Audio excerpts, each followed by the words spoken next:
Bonjour, bonjour, bonjour. Mbote mbote na biso nyonso basi ya Congo. Mbote na bamama na Likasi, na Kolwezi, na Kindu. Mbote na bamama na Chela. Mbote na bamama na Mai Ndombe na Nyoki. Mbote na bamama na Matete. Mbote na bamama nyonso ya diaspora. Bienvenue na espace na biso échange. Otoyaka ko s'améliorer, kokoma ba maman d'une qualité supérieure, ba maman o batombola ka ba valeurs importantes, pe bakitisaka makambo oyo ezanga tina. Awa tolingi kolobela buzoba te parce que buzoba eza déjà. Tolingi kotombola yango te, tolingi kotombola makambo oyo etombola ka bato. Ba maman, pozo bakiti to fanda, to solola. Oui. Na bino comme d'habitude, Tantine Bita. Ba maman, toza na mois de décembre, effervescence ya ba fête. Na bato baza ko se préparer. Ekoleka ndenge nini, tokolia nini, tokolata nini, tokokende wapi. En tout cas, na mitu ya bato, fête eza installée. Eza mabete, mutu oyo akroyaka na Noël. Aza ko se préparer, oyo pa kroyaka te. Na effervescence wana kaka azoloba ke tokosala la fête eza période ya esengo, période ya joie. Ba maman, décembre eza kaka période ya fête te. Po na biso ba maman congolaise, décembre ezali mois ya état d'âme. Si boyoki bien, décembre ezali mois ya état d'âme. Ce qui tokom na décembre, contrairement à d'autres mois de décembre ezalaka mois moko ba oyo basambelaka bazo clôturer année na prière, ba oyo pe basambelaka bazo préparer 2026 na prière. En tout cas ezalaka mois oyo batu mingi batiaka accent sur la foi. Mais na temps wana ndepe totombolaka ba soupçon. Ba maman congolaise, ndenge naloba na émission précédente, kosambela eza mabete. Kosambela eza mabete. On a été créé, on doit le reconnaître. On a été créé. Mutu moko te a existaka parce que a décidaki esika azalaki que nazoke na mokili, nasali ba bagage na ngai na ke mokili. Non. Ndenge tolobaka na kolongwa kisasa na okevanda na Lubumbashi, na kolongwa na kisasa na okevanda na Matadi, na kolongwa na kisasa na okevanda na Nyoki, na kolongwa na kisasa na okenda Afrique du Sud, Canada ou États-Unis. En tout cas, koya na mokili ezalaka choix wana te. To decidaka te ke lelo na okevanda yanga ya Congo Brazzaville. Non. To decidaka te ezalaka eloko moko eye osutuki oza na mokili. C'est le choix de Dieu pour nous. Ba maman, kosambela eza malamu. Mais décembre, to bengi yango sujet lelo ezali décembre mois ya état d'âme. Ba maman, ezalaka période oyo mutu na mutu azokota prière na kote na ye.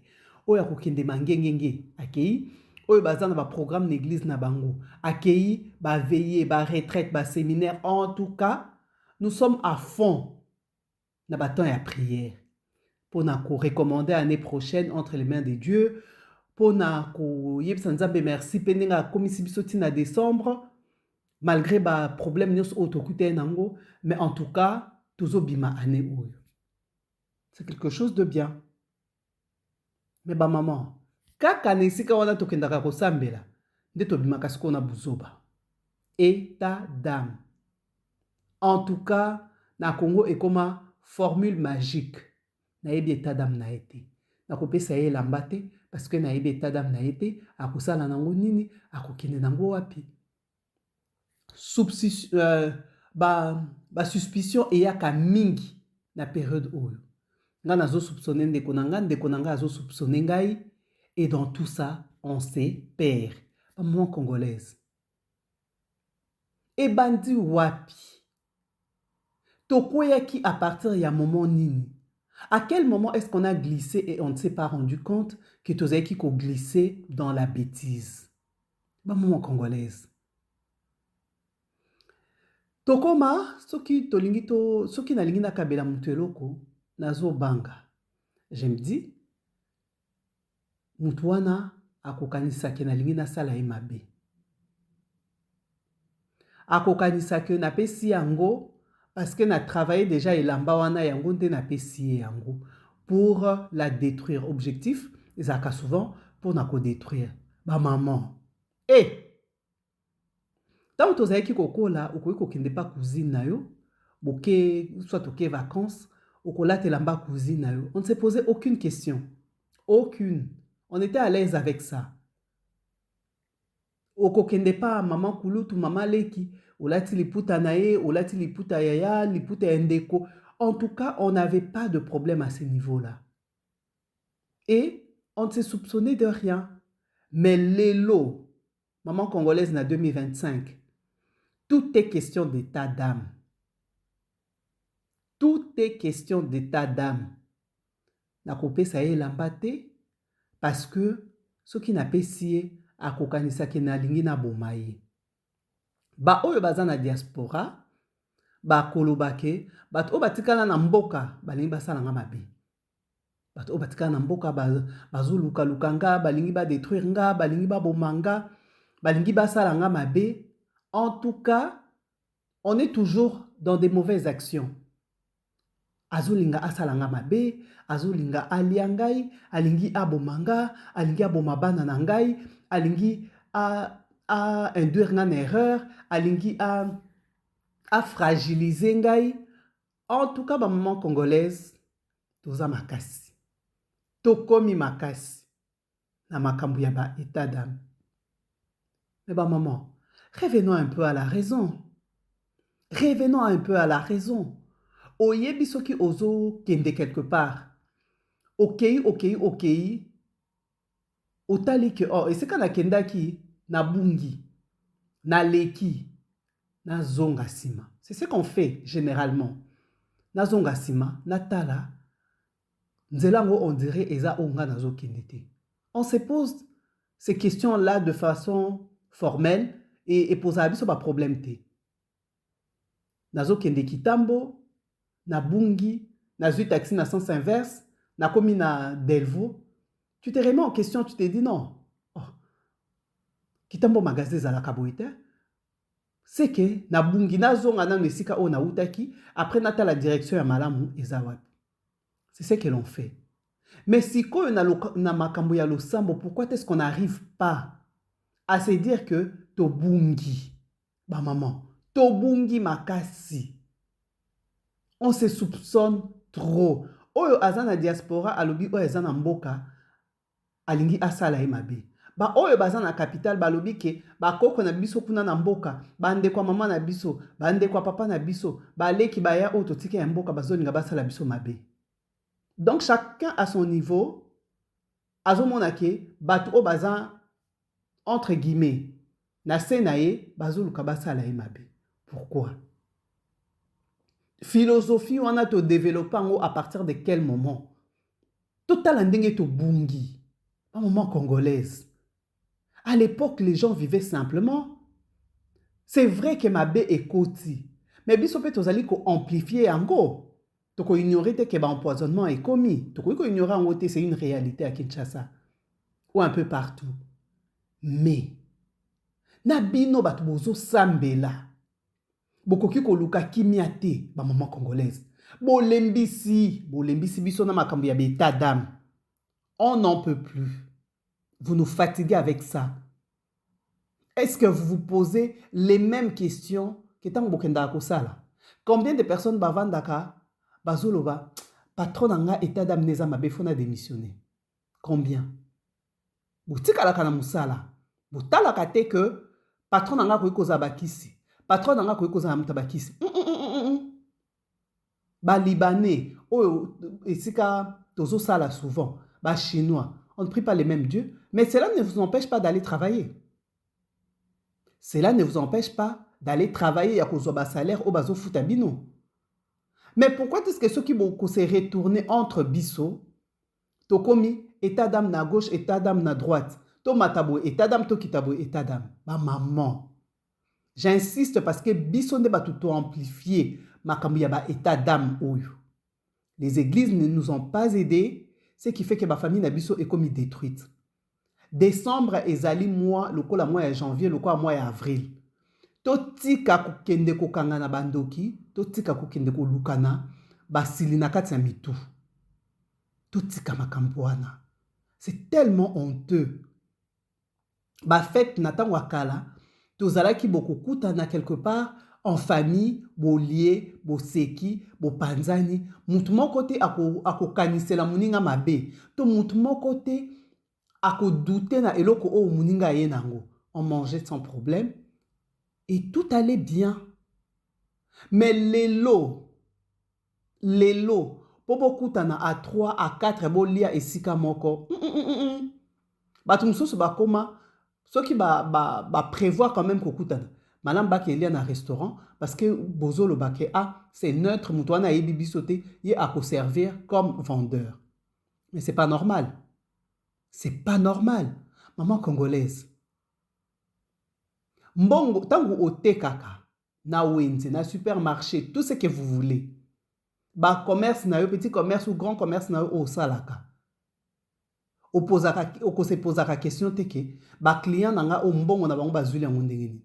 Bamsou basé on a bakisi, bamsou basé on a prostitution, bamsou basé on a drogue. Mais tu ne te poses aucune question.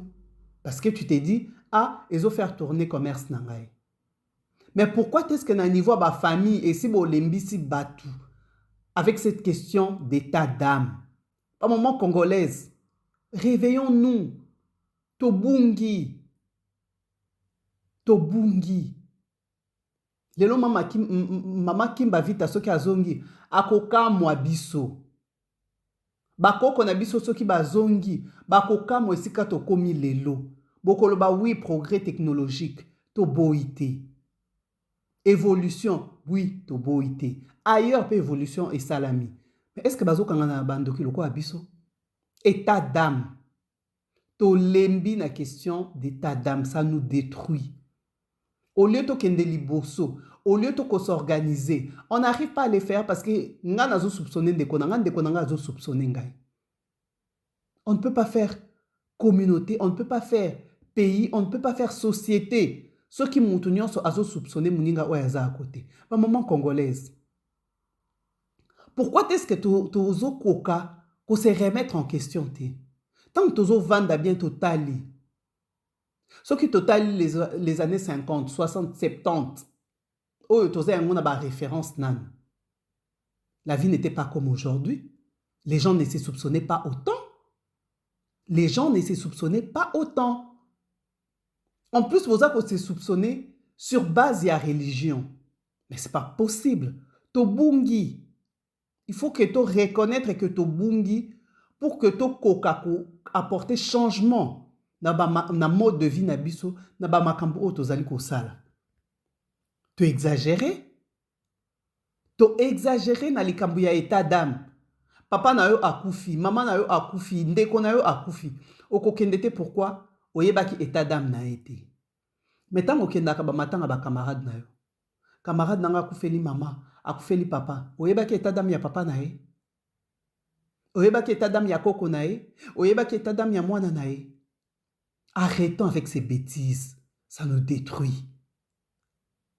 Et zozong sabiso na sima. Tozoye bate to bungi na kata mokili. Pourquoi? Le sambo sangisaka. Mais décembre nenge bozo matama ngengenge kuna. C'est pour que Nzambe a révélé yo nani azando ki na famille na yo. Nani azabo na kata famille na yo. Mais donc au se priver de nourriture, au se priver na cadre de vie na yo habituel, ok koluka Nzambe pour ok ne kotala état d'âme yende konange zandengeni. En tout cas, vous êtes courageuse. Vous êtes courageuses les mamans. Hein? Oko kende na oko zoaton wanate pour préparer ton éternité, pour ton progrès, pour ton succès. Ozo kende ko sambela pour okende ko eba état d'âme ya camarade nange zanini. Mais arrêtez. Ce sont des bêtises.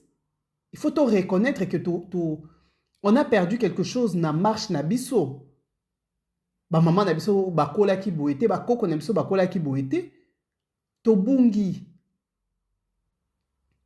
Décembre, soupçon sur soupçon. Ndeko nanga wana il faut azana kisi. Voisine nanga wana il faut azana kisi na mona ke clarté. Ndenge nini quartier mobimba tozangi eloko ya kolia ya za biloko ya kolia. Na kamwaka ndenge nini soki abimi azongaka toujours ne eloko ya kolia. Toujours dans les soupçons. Toujours. Ba maman congolaise. Tout tika bizaleli wana. Na tango ya groupe salongo bazaye koloba, laissez tomber banzela wana. Tout tika ko se soupçonner to lembi. To lembi ko se soupçonner to tika. Ezo détruire biso moyen to progresser ezate. Tango okendaka ko postuler na entreprise, otunaka état d'âme ya mutu oyo ko embaucher yo, non? Yo oza besoin musala. Tango ba embauchaka yo quelque part, otunaka ke patron nanga wana misala na eza nini? Patron nanga wana musala na eza nini? PDG asalaka nini? Est-ce que aza occultiste ou pas? Est-ce que directeur général na biso, DRH na biso, est-ce que aza na ba assemblée na église nini? Est-ce que aza boue? Vous ne vous posez pas toutes ces questions-là. Mais ceux qui bobaluki na famille, ceux qui bobaluki na quartier, bokomi ko tuna na beta d'âme. C'est quoi ça? Tobungi. Ba maman, bo like, bo partager, bo commenter. Parce que na yebi ke bo ozangelo ko kolobate par rapport à ce sujet à beta d'âme. Ndeko na yo kufi, tu ne peux pas aller parce que état d'âme neze, oyeba ke état d'âme na été. Donc tout ce que vous avez partagé, tant que vous avez kibanamiki, obo sani yango. Parce que oyebi état d'âme ne alelote. Les mamans, bobungi bobungi. Ata bolingi ko reconnaître en te. Misala na bino ezo la kisa que vous êtes complètement à l'ouest. Vous êtes perdu. Kobunga eza mabete. Mais kozonga na nzela déjà important. Et si to sali ba dégâts mingi na kati ba famille, to zonga siko.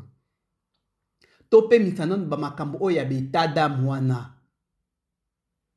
To retrouver nanu kibo mutu. Parce que tozo sungana te, tozo bebisa. Camarade o na kola na e, to lia to seka, to sokola na sous la pluie. To lamba biloko na moto ya makala ya manzanda, tout ce que vous voulez. Camarade botanga na e na internat, camarade bokola na e na quartier. Du jour au lendemain, au comme ko soupçonner état d'âme na e. Mais état d'âme, il y a collègue de service na yo. Autour na ate, hein? Tu attends ton salaire. Il faut être cohérente. Ceux qui osent vraiment na besoin de état d'âme ya mutu. Kotu na ka ya famille te, kotu na ka ya ba camarade te, tout na ya ba chef na yo. Tout na ya ba collègue de service na yo, tout na ya ba patron na yo. Alors là, to kolobaki, en tout cas, musala oba proposer à boyango parce que état d'âme ya chef ne ezamabe. Tokobetela yo maboko reste au chômage. Bamboka o tolinga to kende. Nga na ovanda su na kinte, nga na ovanda su na Congo te, nazoke na tel mboka. Otuni état d'âme ya mboka wana, otuni emblème na bango, omoni ba loi na bango, eloko o bazali ko autoriser. Est-ce que ça conforme na makambo oyo lingaka? Non. Tu te précipites. Il faut kaka na kende, il faut na kende mboka wana. Mais tanga loi ya bamboka wana eko dégoûter. Mais wana, état d'âme ôté à côté. Ba maman congolaise. Revenons à l'essentiel. Revenons à l'essentiel. Tobungi, tozobungi sa ba génération oyo estima na biso. Et c'est pas normal. Parce que biso mboka oyo to hérité ki na bakoko na biso, ezala ki mboka ya ko soupçonner batu nyonso tongo midi pourquoi te. Alors, léguons aux générations futures, mboka oyo batu baza ekima bazo vivre en paix, non pas des jalousies, non pas dans des compétitions inutiles, non pas qu'aucun des prières pour aucun de koluka état d'âme yande konayo, ya voisin na yo, to lekisi. Décembre eza mois oyo tozoko se préparer pour tokota na année ya sika. Pona ba oba sambelaka. Bokende ko sambela pour préparer paisiblement l'année prochaine.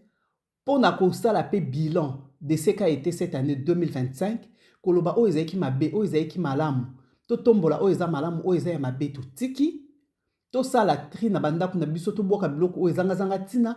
Oyo e baby to tumbi. Oyo eza bien to kabela batu. To kabela ba voisin o bazangi. To kabela ba orphelin. To tika makamba be état d'âme o ezake. Tu as ta maison remplie de vêtements. Tu peux pas les offrir à d'autres personnes, soit disant que oyebi état d'âme na bangote. Et si ka oyo kende ko somba na magasin wana, oyebi état d'âme. Ya mutu oya salaki yango, ya créateur, ya confectionneur, oyebi yango. Ce sont des bêtises. Ça nous détruit. Ezo tika biso na se. Bo liker, bo partager, bo ko s'abonner massivement. Ezalaki abino, Tantine Bita. À bientôt. Totombola makambo important.